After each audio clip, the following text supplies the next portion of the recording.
Hi guys,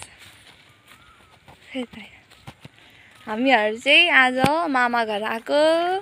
मेरो मामा घर, मम्मीको माइती घर, अजा अजीलाई भेट्न, हाम्रो अजा अजी। अनि त्यसपछि मेरो भाइ बहिनीहरूलाई भेट्न।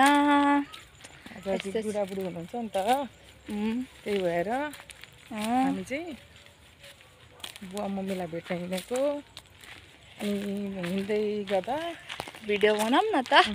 अनि हामी बाटोमा त्यहाँ कति राम्रो आदिवासी हो।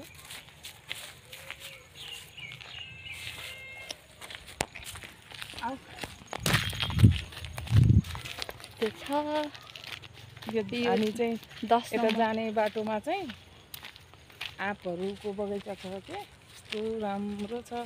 कता अँध्यारो देख्यो।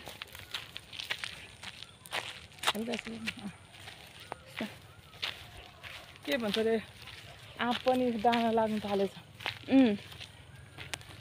यो वर्ष त म त्यो खाने दुलो गुर्सानी र नुन हालेर खाने काँचो आँप हुँदैन नि गर्मीमा। म अलिअलि खान्छु थोरै, मलाई खानु मन लागिरहेको। अनि हाम्रो यहाँ चाहिँ एउटा हस्पिटल छ है, अस्पताल हेर्नुहोस् होला। बाटोमा पर्छ कि हाम्रो बुवाहरूको घर जाने बाटोमा पर्छ है। पहिले हस्पिटल जानुलाई चाहिँ अलिक टाढो पर्थ्यो कि, उता हाम्रो छ नि लालबन्दी, त्यहीँ पुग्नु पर्थ्यो कि, डुमडुमे हस्पिटल पुग्नु पर्थ्यो। अनि अहिले चाहिँ यहीँ नजिकै भएको छ, सजिलो छ। आधारभूत स्वास्थ्य सेवा केन्द्र रहेछ। अनि दबाईहरू पाइन्छ यहाँनिर, प्राथमिक उपचार केन्द्र। अनि यो चाहिँ यो बन्द भइसकेको रहेछ है। अब हामी नजिक आइपुग्न लागेको छौँ। नजिकै छ हाम्रो मामा घर। यस्तरी भनौँ, यहाँनिर हुँदैन। यो सिमी मकै पनि कति राम्रो रहेछ मकै है। यो चाहिँ हाम्रो दिदीको छोरी, मेरो दिदीको छोरी। अनि इच्छाको चाहिँ दिदी है, साइले ठुलीको छोरीको। मेरो दिदीको मकै हेर, मकै बारी यतासम्म, यता हरियो कता यता।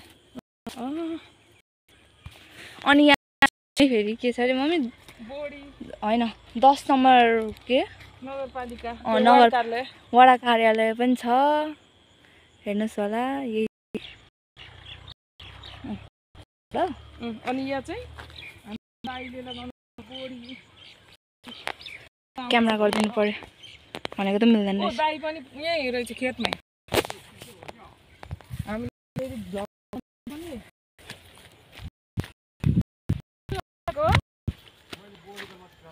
चिसो छ हाम्रो दाइ चाहिँ हामीहरू बोडीको ल चढाउनु भएको अरे। कता भइसकेको छ। मामा प्रणाम। दाजु यहाँ त हिरोमा यताबाट आउने नि दाजु। त्यहाँबाट कताबाट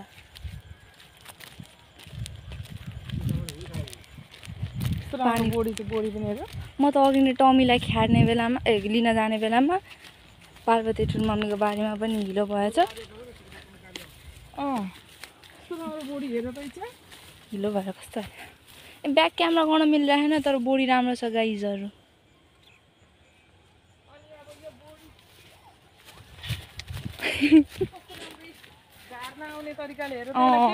प्लास्टिक मल्चिङ प्लास्टिकको यस्तो लगाएर यो चाहिँ झार नआउने तरिकाले बोडी रोप्नु भएको रहेछ है।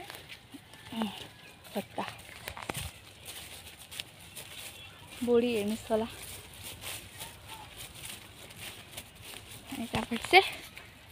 त्यसपछि चाहिँ अब हाम्रो बुवाको घर। म यहीँबाट देखेँ एकचोटि। कता यहाँबाट अलिक मधुरो देखेँ। हामी चाहिँ यो आलीको बाटो आएको, सर्टकट हुन्छ भनेर। आली भन्नाले नि रोड जस्तै छ, अलिकति आली छ। ल बाई गर्छु, बाई गाइस।